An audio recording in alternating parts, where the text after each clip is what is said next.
حضرت جبریل نے آپ کو متعجب دیکھ کر عرض کیا ہوا کی طرف نظر فرمائیے۔ آپ نے نظر فرمائی تو فرشتے آپ کو نظر آئے۔ جبریل نے عرض کی کہ آپ کی خوشی میں شرکت کے لیے فرشتے حاضر ہوئے ہیں جو مدتوں آپ کے غم کے سبب روتے رہے ہیں۔ اللہ اکبر، اللہ والے غمگین ہو جائیں تو فرشتے بھی غمگین ہو جاتے ہیں۔ جبریل نے کیا عرض کیا؟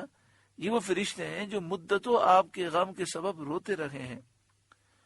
فرشتوں کی تسبیح نے اور گھوڑوں کے ہنہنانے نے عجیب کیفیت پیدا کر دی تھی۔ یہ محرم کی 10ویں تاریخ تھی، یعنی عاشورے کا دن تھا، جب حضرت یعقوب علیہ السلام اور حضرت یوسف علیہ السلام ایک دوسرے کے قریب ہوئے۔ حضرت یوسف علیہ السلام نے سلام عرض کرنے کا ارادہ ظاہر کیا۔ حضرت جبریل علیہ السلام نے عرض کیا کہ آپ توقف کیجئے، انتظار کیجئے اور والد گرامی کو سلام کی ابتدا کا موقع دیجئے۔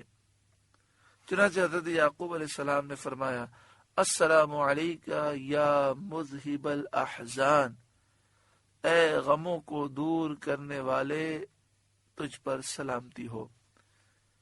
اور دونوں صاحبوں نے اتر کر معانقہ کیا، یعنی گلے لگایا ایک دوسرے کو اور خوب مل کر روئے۔ پھر اس مزین قیام گاہ میں داخل ہوئے جو پہلے سے آپ کے استقبال کے لیے نفیس خیموں وغیرہ سے آراستہ کی گئی تھی۔ یہ دخول مصر کی حدود میں تھا۔ اس کے بعد آگے چلے تو دوسرا دخول خاص شہر میں ہوا جس کا ذکر اگلی آیت میں ہے۔ فلما دخلوا علی یوسف، پھر جب وہ سب یوسف کے پاس پہنچے، آوا الیہ ابویہ، اس نے اپنے ماں باپ کو اپنے پاس جگہ دی۔ پھر جب وہ سب یوسف کے پاس پہنچے، انہوں نے اپنے ماں باپ کو اپنے پاس جگہ دی۔ یہاں پر ایک بات سمجھ لیجئے کہ مشہور تو یہی ہے کہ حضرت یوسف علیہ السلام اور حضرت بنیامین چھوٹے تھے تو ان کی والدہ کا انتقال ہو گیا تھا، اور پھر ان کی والدہ کے انتقال کے بعد ان کی بہن سے یعنی یوسف علیہ السلام کی خالہ سے حضرت یعقوب علیہ السلام نے نکاح فرمایا۔ تو یہاں ماں سے مراد آپ کی خالہ ہے، لیکن ایک قول یہ بھی ہے مفسرین کا کہ حضرت یوسف علیہ السلام کی والدہ حیات تھی اور وہ ساتھ آئی تھی۔ وَقَالَ ادْخُلُوا مِصْرَ إِن شَاءَ اللَّهُ آمِنِينَ، اور حضرت یوسف علیہ السلام نے کہا مصر میں داخل ہو جاؤ اللہ چاہے تو امان کے ساتھ۔ یہاں مصر سے مراد ہے خاص شہر میں۔ جب مصر میں داخل ہوئے اور حضرت یوسف علیہ السلام اپنے تخت پر جلوہ افروز ہوئے، آپ نے اپنے والدین کا اکرام فرمایا۔ وَرَفَعَ أَبَوَيْهِ عَلَى الْعَرْشِ، اور اپنے ماں باپ کو تخت پر بٹھایا۔ وَخَرُّوا لَهُ سُجَّدًا، وہ سب اس کے لیے سجدے میں گرے، یعنی آپ کے والدین نے بھی اور سب بھائیوں نے سجدہ کیا۔ یہ پہلے وضاحت گزر چکی کہ والدین سے مراد آپ کے ماں باپ ہیں، اور ماں سے مراد یا تو سگی ماں ہیں اس قول کے مطابق کہ جو یہ کہتے ہیں کہ یوسف علیہ السلام کی والدہ حیات تھیں، لیکن مشہور قول یہ ہے کہ والدہ انتقال کر گئی تھیں اور یہ آپ کی خالہ تھیں۔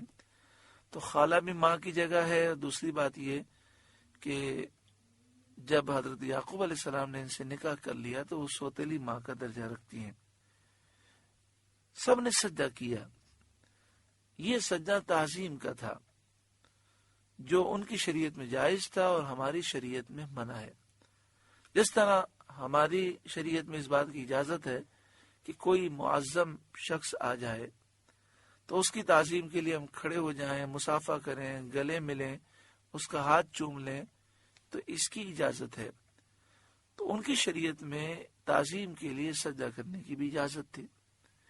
ایک دوسرا سجدہ ہوتا ہے جس میں کسی کو خدا سمجھ کے سجدہ کیا جائے، جسے سجدہ عبادت کہتے ہیں۔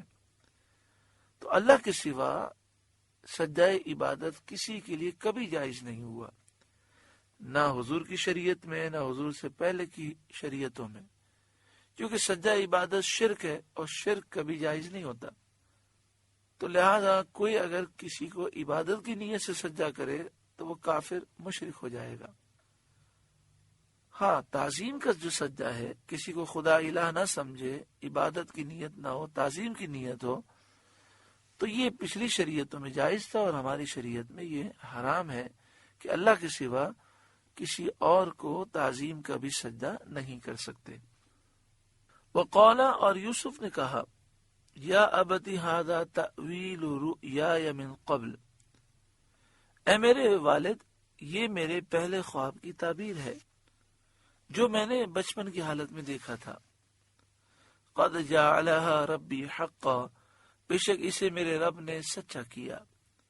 وقد احسن بی اذ اخرجنی من السجن، اور بے شک اللہ نے مجھ پر احسان کیا کہ مجھے قید سے نکالا۔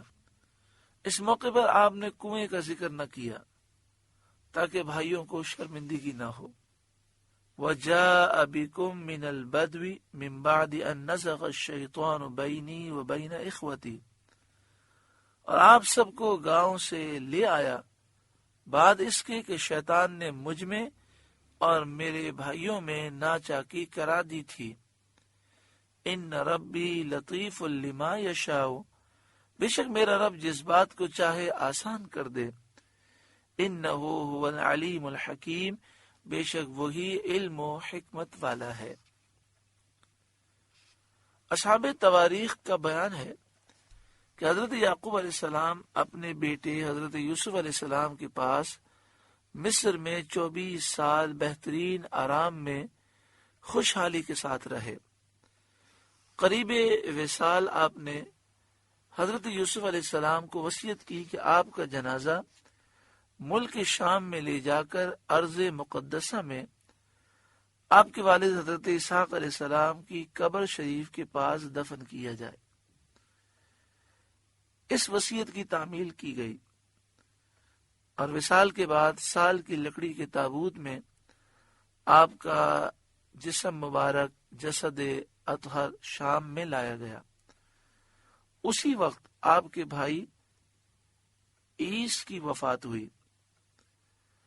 یہ بڑا عجیب معاملہ ہے کہ حضرت یعقوب علیہ السلام اور ان کے بھائی حضرت عیس دونوں کی ولادت بھی ایک ساتھ ہوئی اور دونوں کا وصال بھی ایک ساتھ ہوا، اور دفن بھی ایک ہی قبر میں کیے گئے۔ تو جب مصر سے شام آپ کا جنازہ پہنچا تو حضرت عیس اور حضرت یعقوب علیہ السلام کو ایک ہی قبر میں رکھا گیا۔ حضرت عیس اور حضرت یعقوب علیہ السلام کی عمر مبارک 145 سال تھی جب آپ کا وصال ہوا۔ جب حضرت یوسف علیہ السلام اپنے والد اور چچا کو دفن کر کے مصر کی طرف واپس آئے تو آپ نے یہ دعا کی جس کا اگلی آیت کریمہ میں ذکر ہے۔